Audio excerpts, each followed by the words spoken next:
Hello, Mark. My name is Iris, and my student number is 51. I'm a junior in NCUE. Today, I'm going to read the speech. The speaker is Aala Khani, and the title is "What It's Like to Be a Parent in a War Zone." Worldwide, over 1.5 billion people experience armed conflict. In response, people are forced to flee their country, leaving over 15 million refugees. Children without adults are the most innocent and vulnerable victims, but not just from the obvious physical dangers, but from the often unspoken effects that war have on their families. The experience of war leaves children at a real high risk for the development of emotional and behavior problems. Children, as we can only imagine, will feel worried, threatened, and at risk. But there is good news. The quality of care that children receive in their families can have a more significant effect on their well-being than from the actual experience of war that they have been exposed to.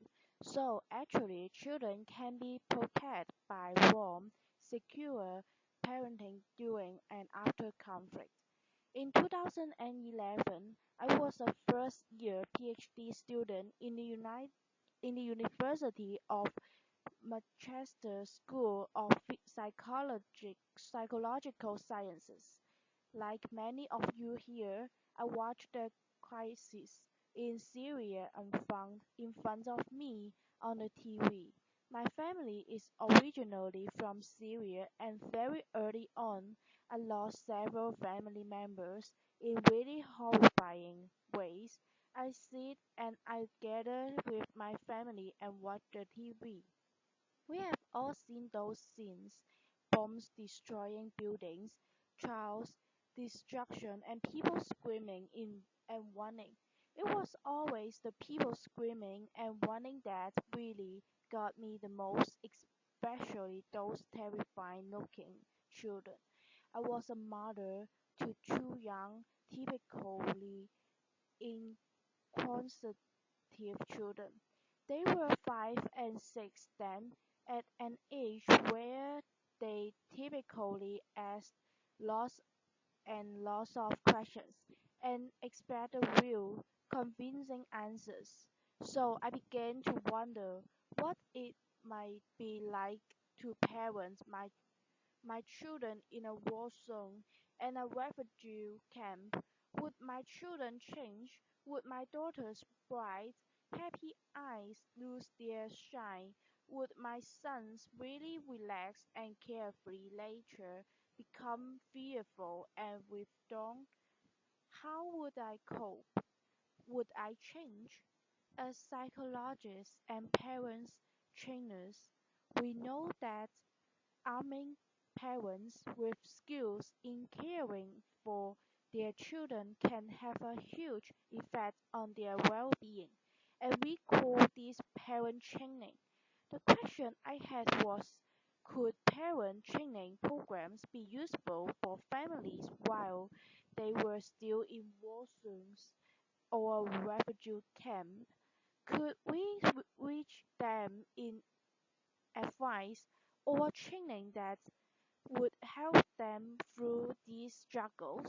So I approached my PhD superficial Professor Rachel Kalan with the idea of using my academic skills to make some change in the real world. I wasn't quite sure what exactly I wanted to do. She listened carefully and patiently, and then to my joy, she said, "If that's what you want to do and it means so much to you, then let's do it. Let's find ways to see if parent programs can be useful for families in this context." So, For the past 5 years, myself and my colleague, Professor Kalan and Dr. Kim Cartwright, have been working on ways to support families that have experienced war and displacement. Now, to know how to help families that have been through conflict support their children, the first step must obviously be to ask them what they are struggling with, right? I mean, it seems obvious, but it's often those that are the most vulnerable that we are trying to support that we actually don't ask.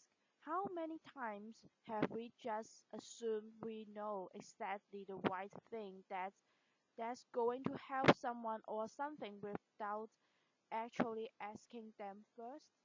So I traveled to refugee camps in Syria and in Turkey, and I sat with families and I listened. I listened to their parenting challenges, I listened to their parenting struggles, and I listened to their call for help. And sometimes that was just paused, as all I could do was hold hands with them and just join them in silence, crying, and prayer. They told me about their struggles. They told me about the rough, harsh refugee camp conditions that made it hard to focus on anything but practical chores like collecting clean water.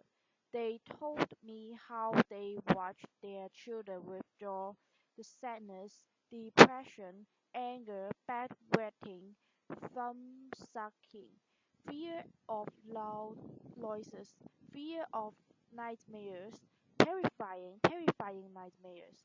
These families had been through what we had been watching on the TV. The mothers, almost half of them, were now widows of war or didn't even know if their husbands were dead or alive, described how they felt they were coping so badly. They watched their children change and they had no idea how to help them. They didn't know how to answer their children's question. What I found incredibly astonished and so motivational was that these families were so motivated to support their children despite all these challenges they faced. They were trying to help their children.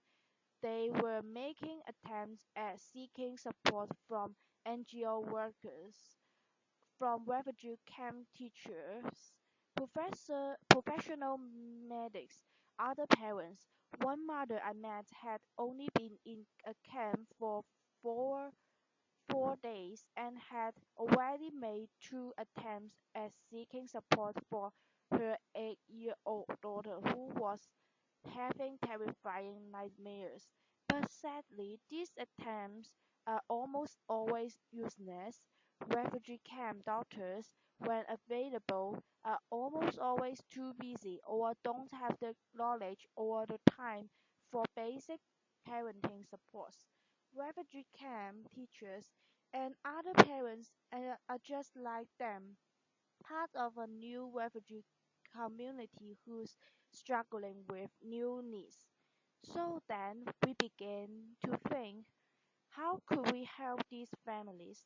The families were struggling with things much bigger than they could cope with. The Syrian crisis made it clear how incredibly impossible it would be to reach families on an individual level. How else could we help them? How could we reach families at a population level and no cost in these terrifying times? After hours of speaking to NGO workers, one suggests a fantastic innovative idea of dis- distributing parenting information leaflets via bread wrappers, bread wrappers that were being delivered to families in a conflict zone in Syria by humanitarian workers. So that's what we did. The bread wrapper haven't changed at all in their appearance except for the addition of two pieces of paper. One was parenting information leaflets that had basic advice and information that's normalized to the parents what they might be experiencing and what their child might be experiencing, and information on how they could support themselves and their children, such as information like spending time talking to your child, showing them more affection, being more patient with your child, talking to your children. The other piece of paper was a feedback questionnaire, and of course, there was a pen. So, is this simply leaflet distribution, or is this actually a possible means of delivering psychological first aid that provides warm, secure, loving parenting? We managed to distribute 3,000 of these in just 1 week. What was incredible was we had a 60% response rate. 60% of the 3,000 families responded. I don't know how many researchers we have here today, but that kind of response rate is fantastic. To have that in Manchester would be a huge achievement, let alone in a conflict zone in Syria, really highlighting how important these kinds of messages were to families. I remember how excited and eager we were for the return of the questionnaire. The families had left hundreds of messages, most incredibly positive and encouraging.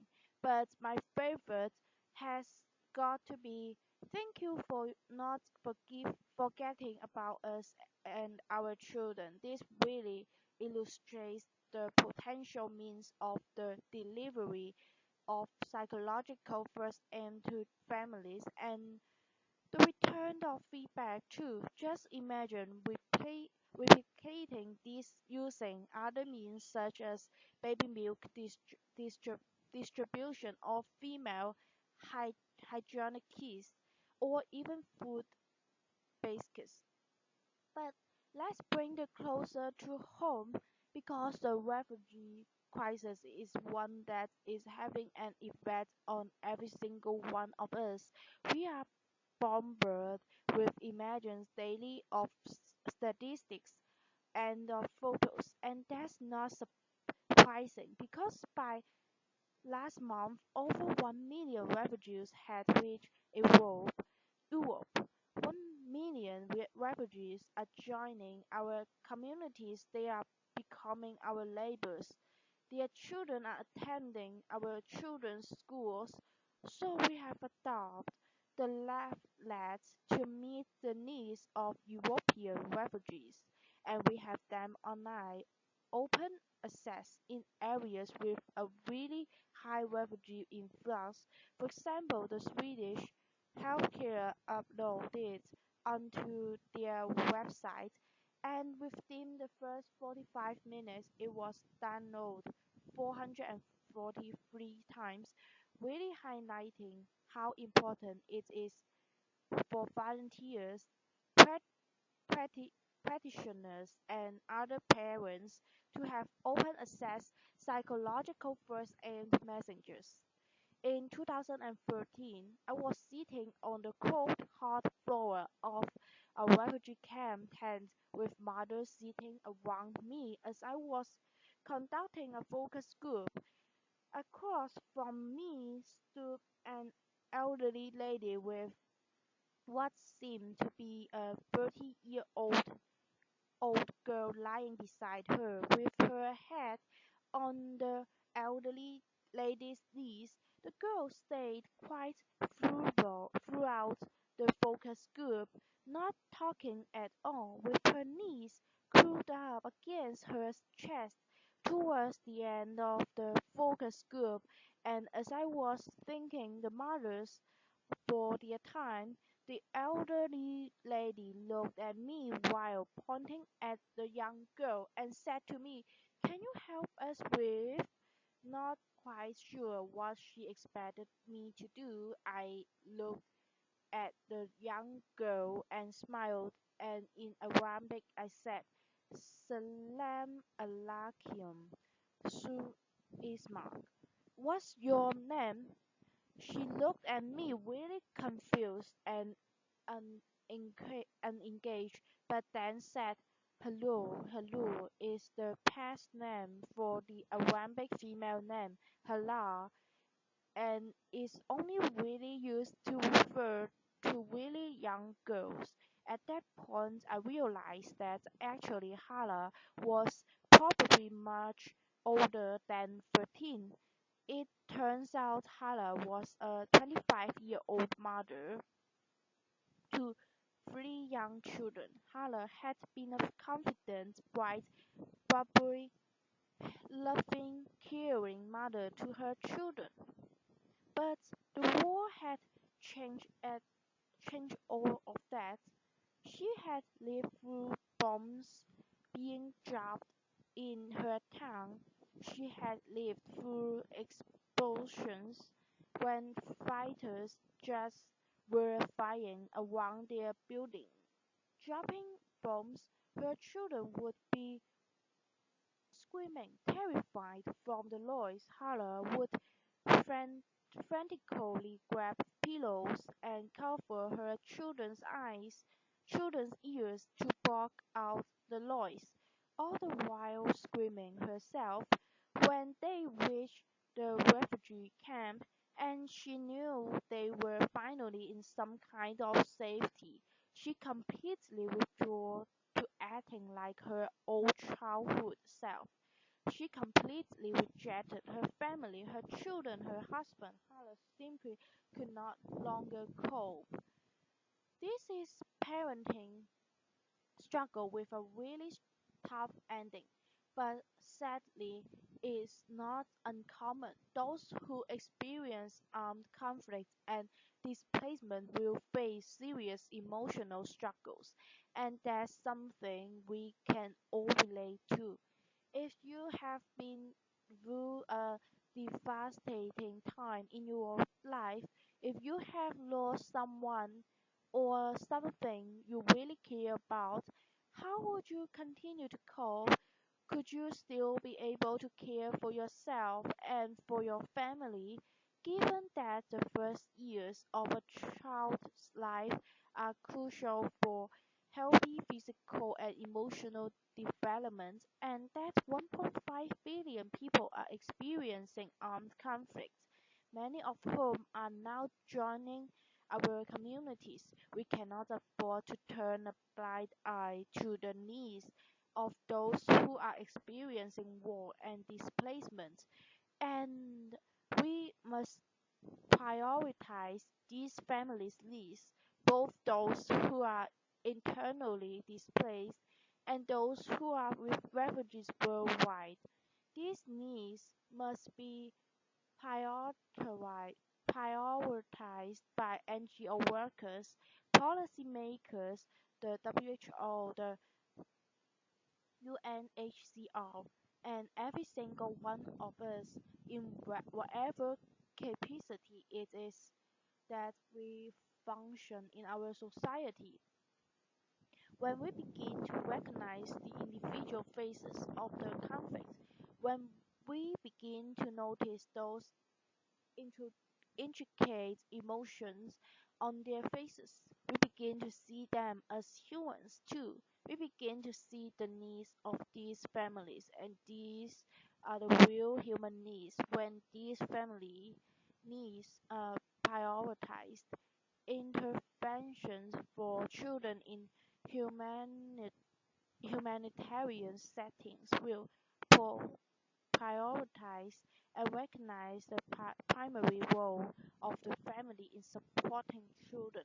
Family mental health will be shutting out and clear in global, international agenda, and children will be less likely to enter social service systems in resettlement countries because their families would have had support earlier on, and we will be more open-minded, more welcoming, more caring, and more trusting to those who are threatening our communities.